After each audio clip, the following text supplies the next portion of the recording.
Welcome. My name is Derek, and I am the certified meditation teacher and lead mindfulness facilitator at Middle Way Meditation Center. And this is an introduction to mindfulness meditation. There are many reasons why someone might want to begin meditating. If you're here, it might be because your mind feels busy, cluttered, or perhaps you're just seeking a few moments of peace.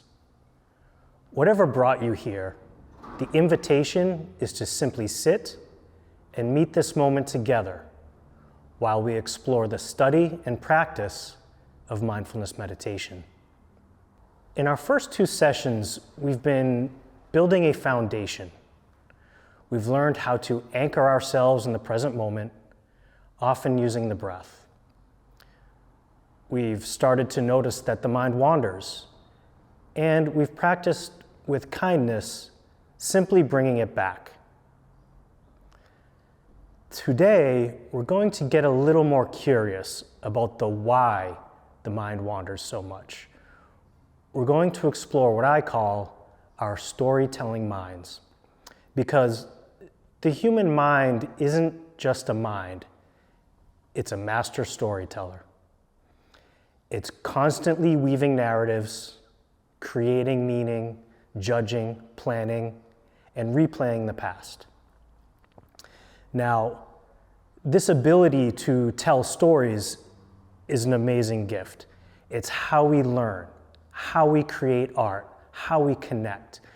But as we'll see today, it can also be the source of a great deal of our stress. We're going to spend our time together looking at this process with the same kind of gentle, compassionate awareness that we've been cultivating. We'll see that we don't have to be caught in every story the mind tells us. We can learn to simply recognize it and find a different relationship to it. So let's start off with a short practice to settle in.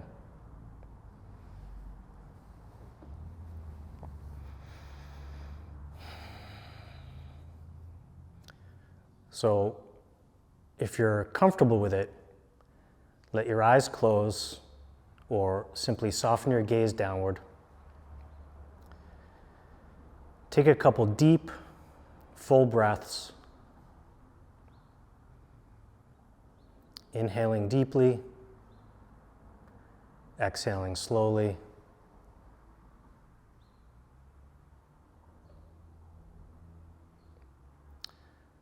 A kind of letting go.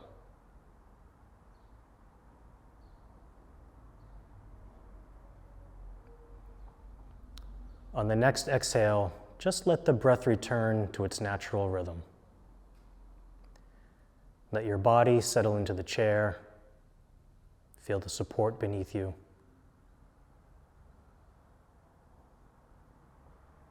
No need to do anything.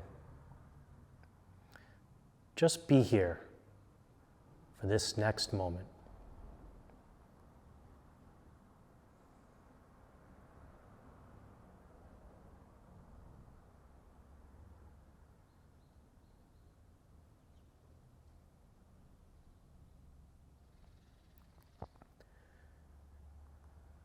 Now,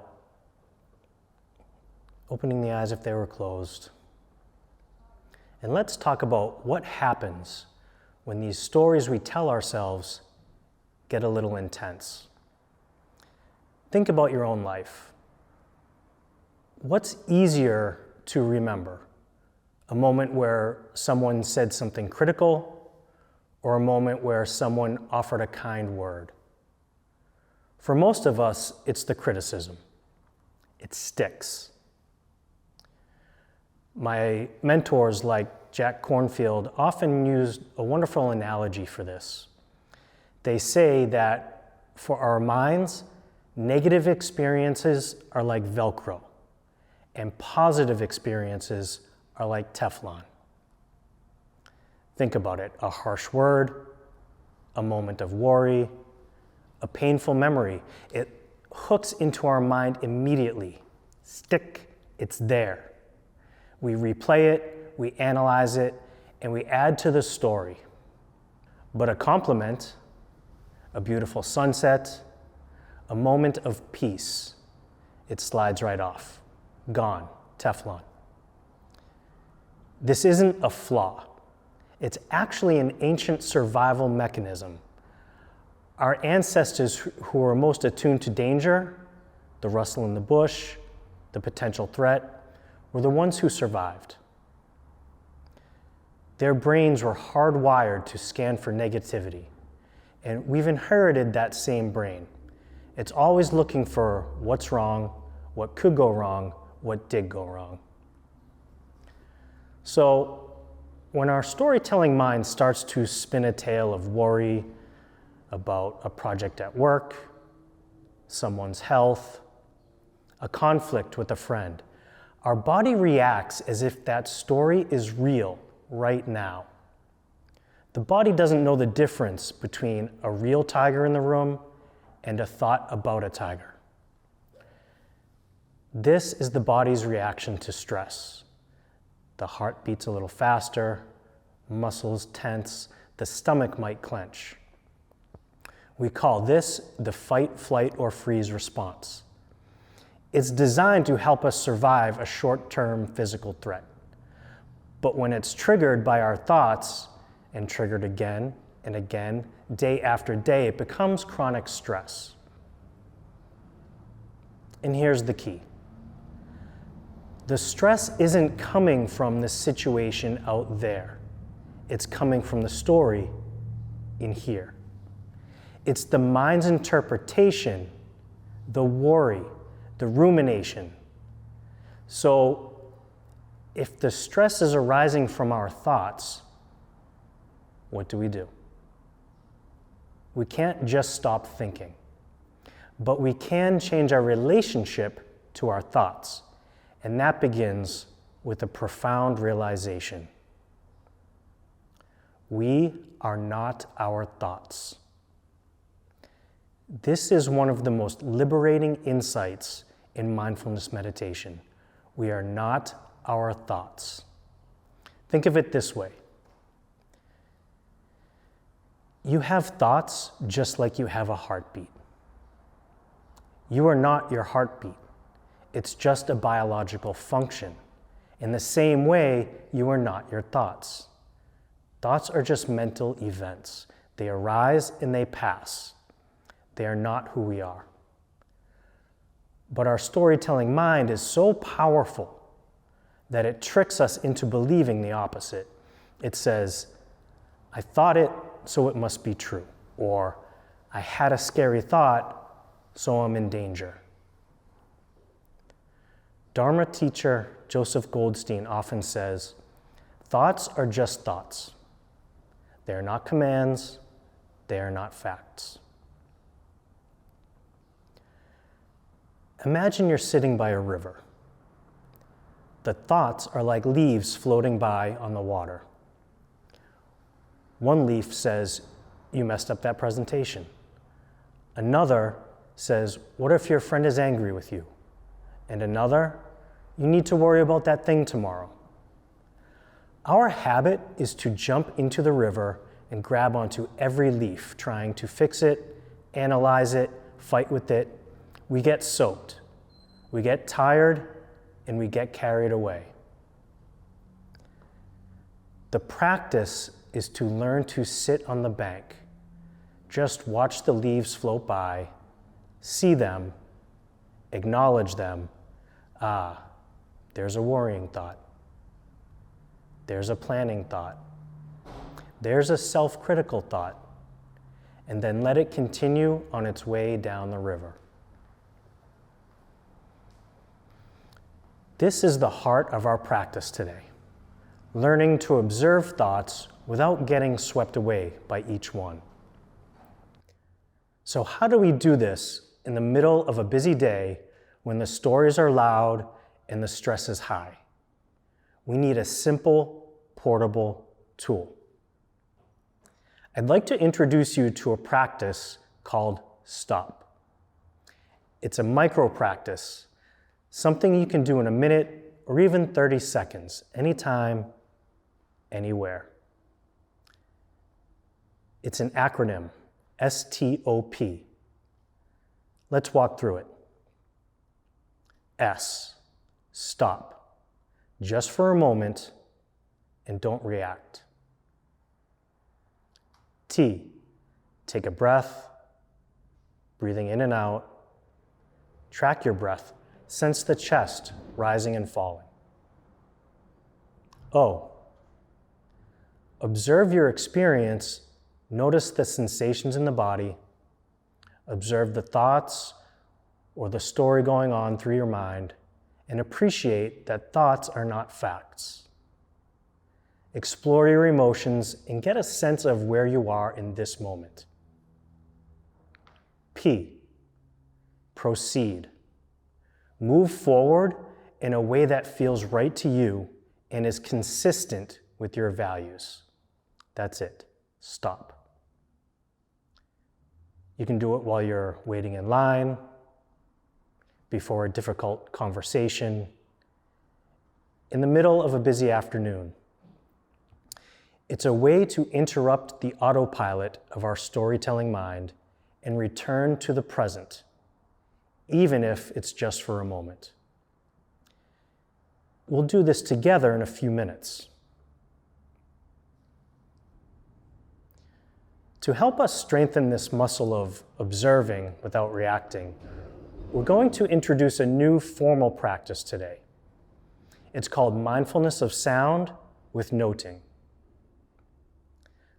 Sound is a wonderful anchor for meditation because it's always changing. It's not as personal as our thoughts, and it can help us loosen the grip of our inner narrative. We're going to add a technique called noting. Noting is simply giving a soft, gentle mental label to what we're experiencing. It's like saying, this is a sound, or this is a thought. It's not about analyzing or judging. It's just a light touch of acknowledgement that helps us stay present. Let's try this one together now. We'll do about a 10-minute practice. We'll start with the stop practice, then move into our mindfulness of sound.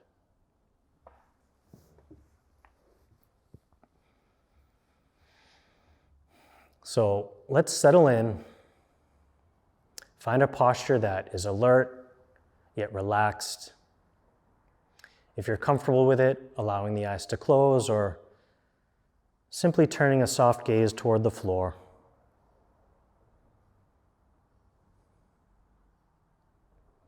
And first, let's stop. Just a pause right where you are.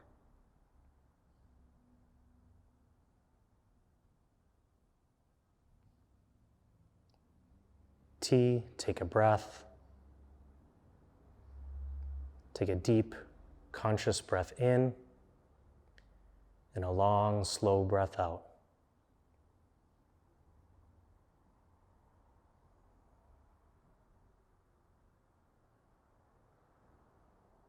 O, observe. Take a moment to scan your body, any tension, any tightness, not trying to fix it in any way, just simply noticing. And noticing the mood in the room, in your mind, just observing.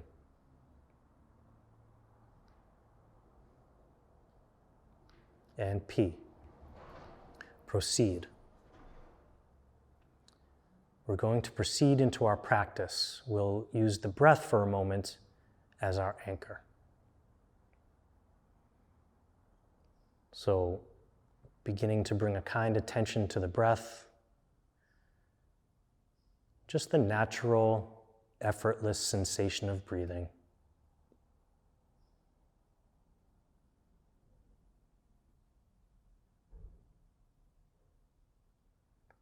Feel the air moving at the nostrils or the rise and fall of your chest or belly.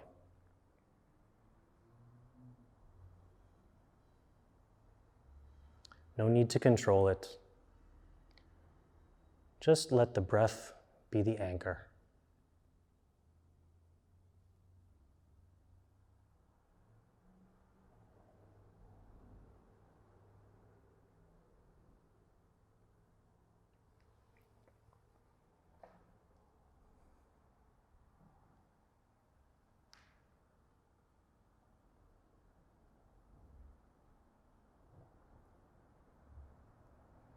Now, let's expand your awareness to include sound.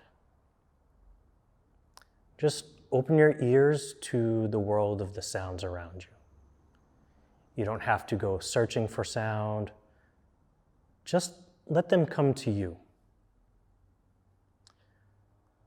You might hear sounds in the room like the hum of lights or a fan. You might hear sounds outside, maybe a car, a bird, the wind. You might even hear the sound of silence.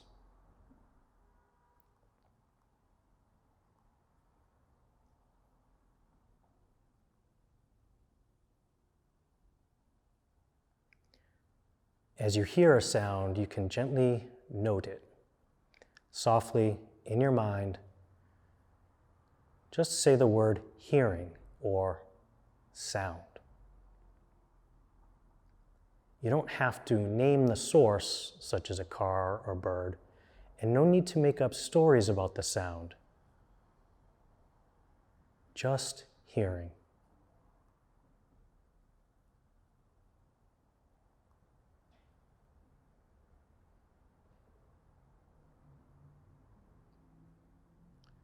So, hearing or sound.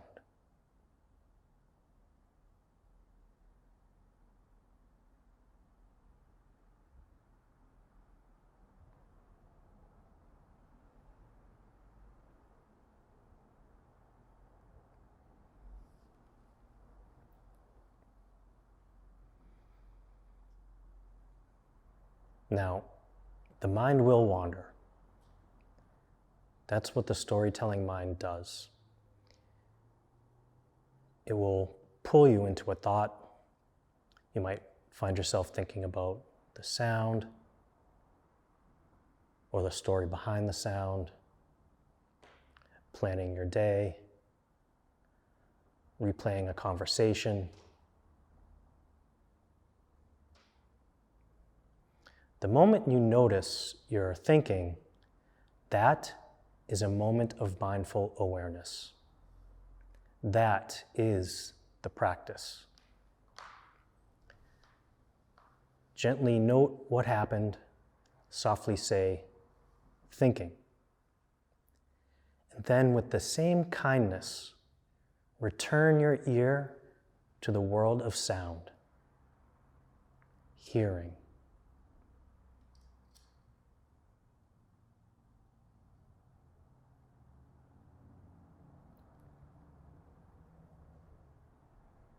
Just like training a puppy. The puppy wanders off, you just gently bring it back. We'll do this for a few more minutes in silence. So for about 5 to 7 minutes, I'll keep time. Try this practice out for yourself.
And if you find yourself caught in a story, just notice it. You can label it thinking. And come back to the simplicity of hearing.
Perhaps you're noticing the quality of the sound.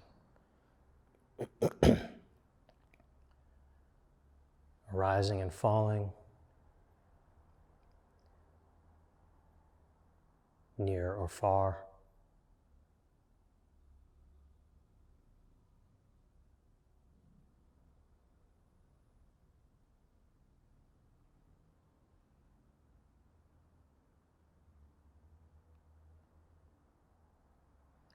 And just allowing a certain receptivity to the sound around you.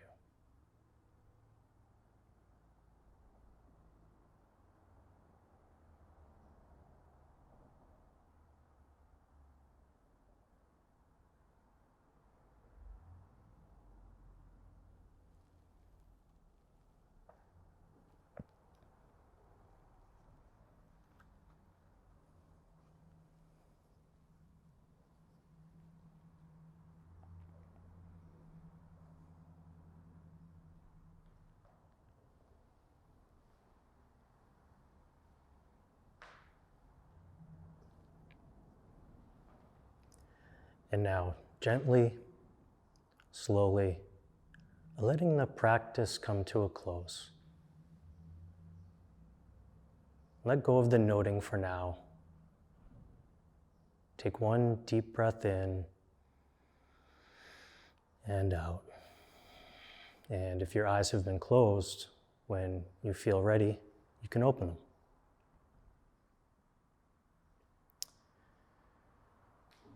In that practice, you might have noticed how quickly the mind jumps from the sound to thought to story. That's the nature of the storytelling mind, and it's okay. There's a beautiful metaphor that can help us understand this process. It's the metaphor of mind like the ocean. On the surface, the ocean is often choppy, with waves stirred up by the wind. Those waves are like our thoughts, arising and falling, sometimes calm, sometimes stormy. The wind is like our reactivity, our emotional triggers, the stories that stir us up. But beneath the surface, the ocean is deep, vast, and still. That depth is our natural awareness. It's the part of us that can see the waves without being tossed around by them. In our practice, we are learning to rest in that deep, still awareness. We don't have to calm the waves on the surface. They'll do what they will. We just learn to stop identifying with the waves. We learn to drop in and rest in the depth of the ocean. One of my mentors, Tara Brach, calls this recognizing the space that holds the waves. It's not about getting rid of the waves, but about realizing that you are not the waves, you are the whole ocean.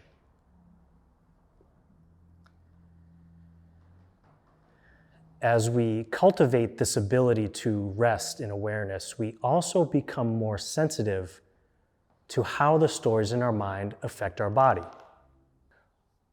A worrying thought hooks in, and the body reacts. The shoulders come up, the jaw tightens, and the stomach knots. We can live our entire lives with this chronic low-grade tension without even realizing it. But as we practice mindfulness, we start to feel it. We start to notice the stress in the body before it becomes a full-blown crisis. We can feel the tension in our shoulders as we're driving. We can feel the clenching in our jaw as we're reading an email. We can feel the tightness in our chest when we start to spin a worried story. This awareness is the first step toward freedom. When you notice the stress in the body, you can pause. You can take a stop. You can put a hand on your heart and say, this is stress. I feel it here. Instead of being in the stress, you are now the one observing it. And that simple shift changes everything.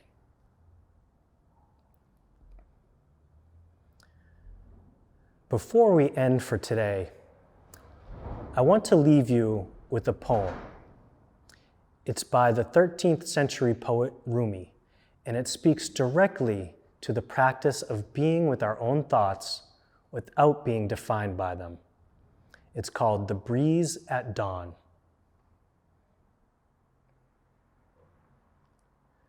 The breeze at dawn has secrets to tell you. Don't go back to sleep. You must ask for what you really want. Don't go back to sleep. People are going back and forth across the doorsill where the two worlds touch. The door is round and open. Don't go back to sleep. To me, don't go back to sleep is an invitation to wake up from the trance of our storytelling minds. It's an invitation to stay present, to be curious, to not get lost in the old familiar stressful narratives, to stay awake to the reality of this moment, which is always fresh, always here.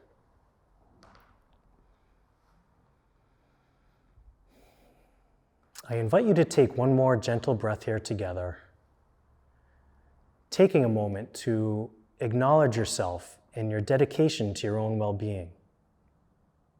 You navigated distractions, You followed your breath. You noticed body sensations. You showed up for yourself, and that is a profound success. And maybe noticing how you feel now compared to an hour ago. Perhaps a little more grounded, a little more spacious, a little more present. Some of the benefits like this may be felt right away. However, meditation is not a quick fix. It requires regular practice. Just as with exercise, as you meditate more, you may begin to see more positive benefits that generalize to other parts of your life. If you would like to explore mindfulness meditation at home, it can be as easy as having a dedicated space where you can limit distraction and setting aside just 5 to 10 minutes a day to practice. If you would like to explore mindfulness meditation together with a community of meditators, I invite you to join us in person at Middle Way Meditation Center, located at 60 Adams Street, Milton, Massachusetts.